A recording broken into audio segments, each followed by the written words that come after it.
அன்பு உள்ளங்கள் அனைவருக்கும் வணக்கம். இன்னைக்கு நம்ம பார்க்க போற பதிவு ஸ்ரீ ராயர் என்று பக்தர்களால் அன்புடன் அழைக்கப்படும் ராகவேந்திரரின் அற்புதங்கள். நீங்க நம்ம சேனலை இதுவரையும் சப்ஸ்கிரைப் பண்ணலைன்னா சப்ஸ்கிரைப் பண்ணிங்க. கூடவே இருக்கிற பெல் பட்டனை கிளிக் பண்ணுங்க, லைக் பண்ணுங்க, ஷேர் பண்ணுங்க. பிருந்தாவனத்தில் வாழும் ராகவேந்திரன் துங்கபத்திரை நதிக்கரையில் ஒரு பொட்டல் வெளியில் சில குடிசைகளுடன் இருந்த மாஞ்சாலம்மாள் ஆலயம் அது. துவைத வேதாந்த தத்துவ அறிஞர் துறவி ஸ்ரீ ராகவேந்திர சுவாமியின் உறைவிடமாக மாறி ஜாதி மத பேதமின்றி லட்சக்கணக்கான மக்களை நாடு முழுவதும் இருந்து ஈர்க்கும் என்று யாரும் கற்பனை செய்திருக்க மாட்டார்கள். ஆந்திர பிரதேச மாநிலத்தில் உள்ள கர்னூல் மாவட்டத்தில் மிகச்சிறிய வழிபாட்டு மையமாக இருந்த இந்த இடத்தில்தான் ஸ்ரீ ராகவேந்திர சுவாமிகள் தனது முக்கியமான காலகட்டத்தை கழித்தார். அங்கு தானே உருவாக்கி கொண்ட அழகிய பிருந்தாவனத்தில் ஜீவ சமாதி அடைந்தார். அவரே ஒவ்வொரு கல்லையும் தேர்ந்தெடுத்து தனக்கென உருவாக்கிய பிருந்தாவனம் அது. அந்த பிருந்தாவனத்தில் எழுந்தருளிய தினமே ஸ்ரீ ராகவேந்திரர் ஆராதனா மகா உற்சவமாக கொண்டாடப்படுகிறது. தனக்கான சமாதியை தானே உருவாக்கிக் கொள்வதற்கு அவரது மனம் எந்த அளவுக்கு பக்குவப்பட்டிருக்க வேண்டும். ஸ்ரீ மத்வாச்சாரியார் தொகுத்த துவைத வேதாந்தத்தை பரப்புவதற்காக தன் வாழ்நாள் முழுவதும் செலவழித்த ராகவேந்திரரின் உயிர்ப்பு இன்னும் மந்திராலயத்தில் உணரப்படுகிறது. ராகவேந்திரர் தான் ஜீவ சமாதியாக தேர்ந்தெடுத்த பிருந்தாவன இடத்தில் புராதன காலத்தில் இருந்தே ஒரு ஓமகுண்டம் இருப்பதாக கூறப்படுகிறது. இந்த இடத்தை மேலும் புனிதப்படுத்துவதற்காக ராமன் தண்டகாருண்ய வனத்தில் சீதையை தேடி அலைந்தபோது ஓய்வெடுத்ததாக கூறப்படும் பாறையில் இருந்து ஒரு பகுதியை மாதவர கிராமத்திற்கு வெட்டி எடுத்து வரச் சொன்னார். தனது சமாதியின் உச்சியில் அதை பதித்து அதில் வாயுதேவரின் உருவத்தையும் செதுக்குவதற்கு பணித்தார். 1671 ஆண்டு தன் தினசரி நியமனங்களை நிறைவு செய்தார். பின்னர் பிருந்தாவனத்தில் கூடியிருந்த பக்தர்கள் முன்பு தனது கடைசி உரையை ஆற்றினார். நான் என் உடலை மட்டும் பிரிந்து செல்கின்றேன். எல்லோருடைய நலனையும் பாதுகாப்பதற்காகவும் நான் இங்கே என்றும் இருப்பேன். ஸ்ரீ ராகவேந்திரர் 700 ஆண்டுகள் இந்த உலகத்தில் இருந்து தன்னை மனதார நினைப்பவர்களுக்கும் தன்னை நாடி வருபவர்களுக்கும் அருள் பாலித்து கொண்டே இருப்பார் என்பதே அவர் அருளிச் சென்றது. ஸ்ரீ ராகவேந்திரர் கற்பக விருட்சமாகவும் காமதேனுவாகவும் தன்னை நாடி வரும் பக்தர்களுக்கு அருள் பாலித்து கொண்டிருக்கின்றார். கற்பக விருட்சம் என்பது ஒரே இடத்தில் இருப்பது.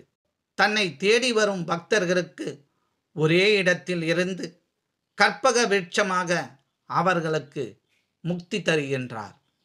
தனது ஆலயத்திற்கு வர முடியாதவர்களுக்கும் வயோதிகர்களுக்கும் அவர்கள் நினைத்த மாத்திரத்திலேயே மனதில் தோன்றி அவர் அருகில் சென்று அவர்களுக்குண்டான அருளை பாலித்து கொண்டிருப்பதே ஸ்ரீ ராகவேந்திரரின் அற்புதமாகும்.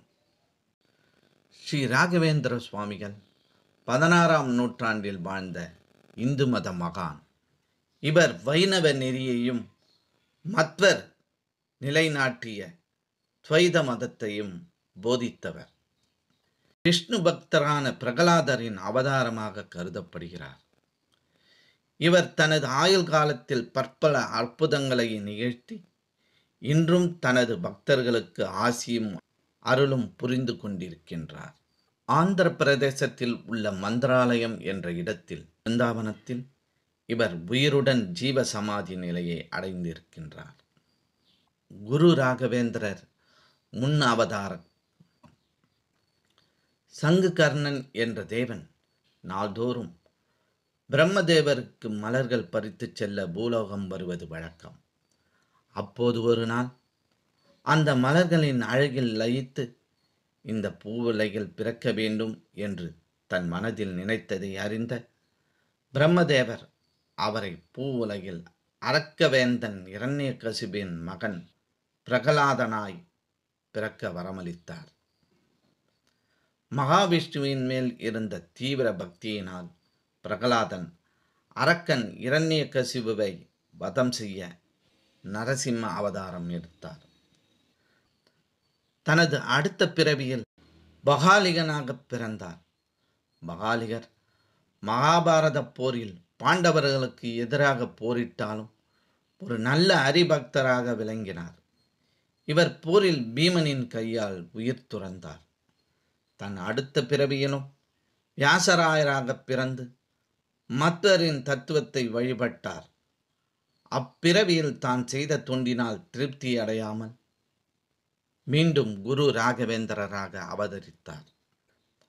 ராகவேந்திரரின் வாழ்க்கை முன் வரலாறு.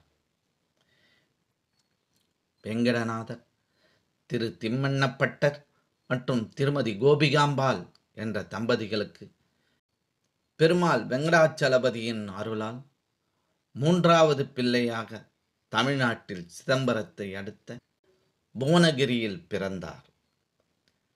அவர்கள் அந்த குழந்தைக்கு வெங்கடநாதன் என்று பெயரிட்டனர்.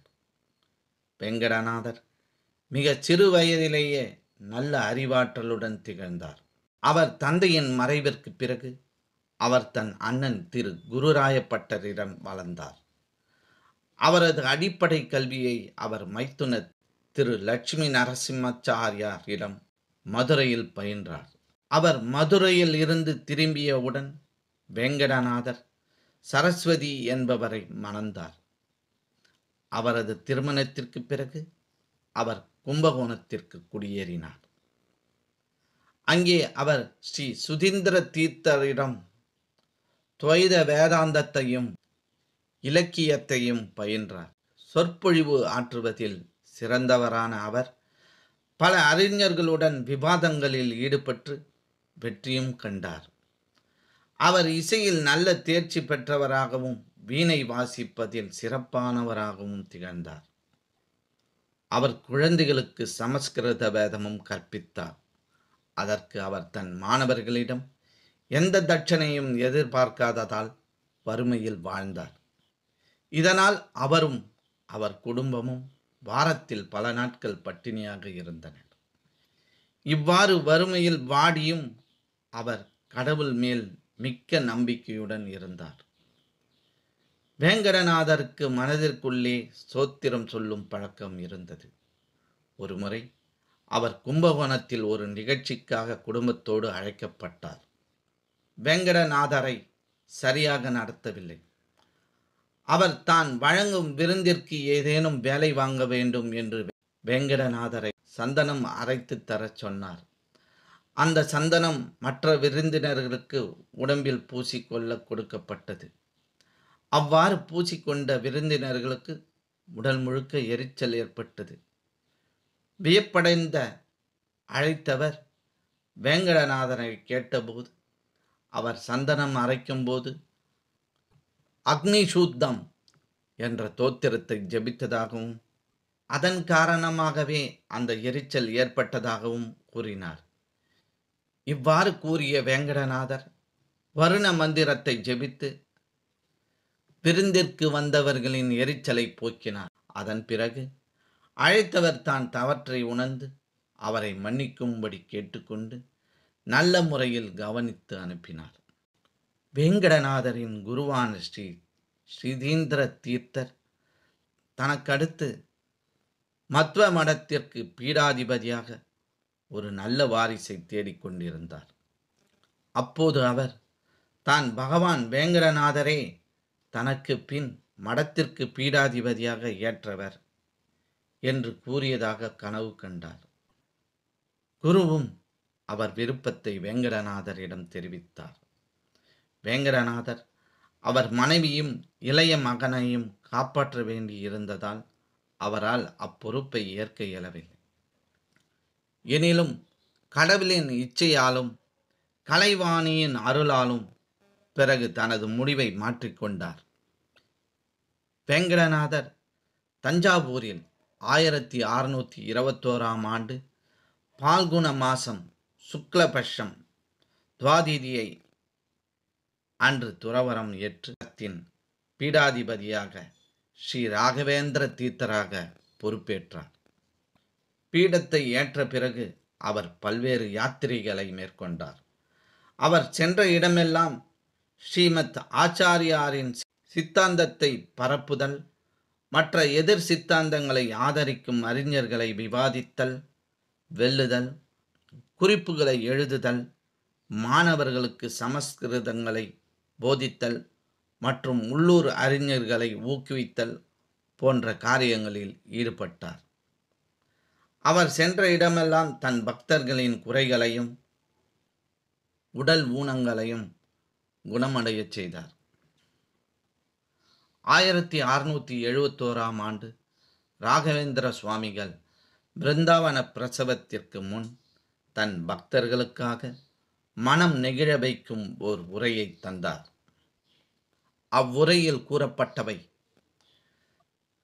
சரியான வாழ்க்கை நடத்தையின்றி சரியான சிந்தனை வராது. நல்ல மற்றும் தகுதிக்குரிய மக்களுக்கு செய்யப்படும் உதவி தர்மம் கடவுளின் பூஜைக்கு நிகராகும். சாஸ்திரத்தை பின்பற்றாமல் தங்களை கடவுள் என்று கூறிக்கொண்டு அதிசயங்களை செய்பவர்களிடமிருந்து விலகி இருங்கள். நானும் ஸ்ரீமத் ஆச்சாரியாரும் நிறைய அதிசயங்களை நிகழ்த்தியிருக்கின்றோம். அவையெல்லாம் யோக சித்தியினாலும் கடவுளின் அருளினாலும் எங்களால் செய்ய முடிந்தது. அவற்றில் எந்த பொய்யோ பித்தலாட்டமோ இல்லை.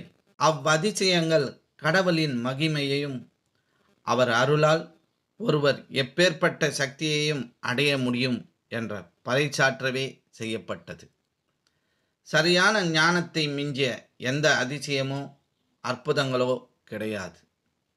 சரியான ஞானம் இல்லாமல் செய்யப்படும் அற்புதங்கள் வெறும் சூனிய வித்தையே ஆகும். இவ்வித்தைகளை செய்பவருக்கோ அதை நம்புகிறவர்களுக்கோ எந்த ஒரு நன்மையும் நேராது. கடவுளின் மேல் நல்ல பக்தி இருத்தல் வேண்டும். இப்பக்தி குருட்டு நம்பிக்கையாக இருக்கக்கூடாது. கடவுளின் மேலாண்மையை முழு மனதோடு ஏற்றுக்கொள்ளுதல் பக்தியாகும்.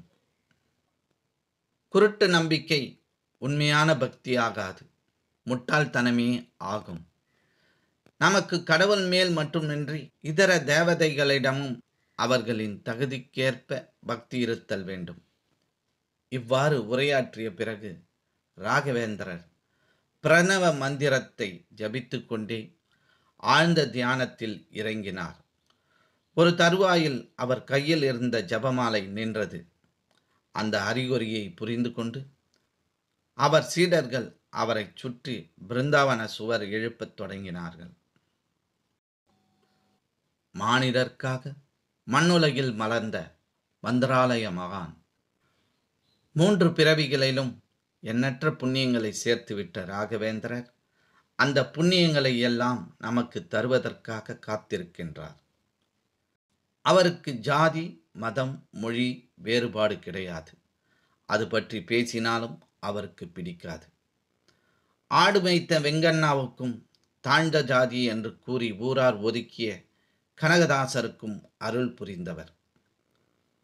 மடி ஆசாரத்தில் கர்வம் கொண்டு ஸ்ரீ ராகவேந்திரர் பூஜையில் ஆச்சாரம் பார்த்த ஸ்ரீனிவாசாச்சாரியாரை திருத்தி கடுகை ஏற்க செய்தவர் நம் குரு மகான் ஸ்ரீ ராகவேந்திர சுவாமிகள். என்னை நினைத்தால் நானே உங்களை தேடி வருவேன். உங்களது மனக்குறைகளை போக்குவேன். நான் எப்போதும் உங்களுடனே இருப்பதாக எண்ணி தைரியமாக இருங்கள். தன்னை மனதாக நினைத்தாலே கண்முன் தோன்றும் அதிசயம் மிக்க மகானை வழிபடலாம் வாருங்கள். மற்றும் ஒரு அழகான பதிவில் நாம் அனைவரும் சந்திப்போம். உங்களிடமிருந்து விடைபெறுவது ஞானவாசல் ஸ்ரீனிவாசன். நன்றி, வணக்கம். எங்களுடைய பதிவு உங்களுக்கு பிடித்திருந்தால் லைக் பண்ணுங்க, ஷேர் பண்ணுங்க, மீண்டும் தொடர்ந்து இது போல பல பதிவுகளை பார்ப்பதற்கு எங்கள் சேனலை சப்ஸ்கிரைப் செய்து பெல் ஐக்கானை கிளிக் செய்து கொள்ளவும். நன்றி, வணக்கம்.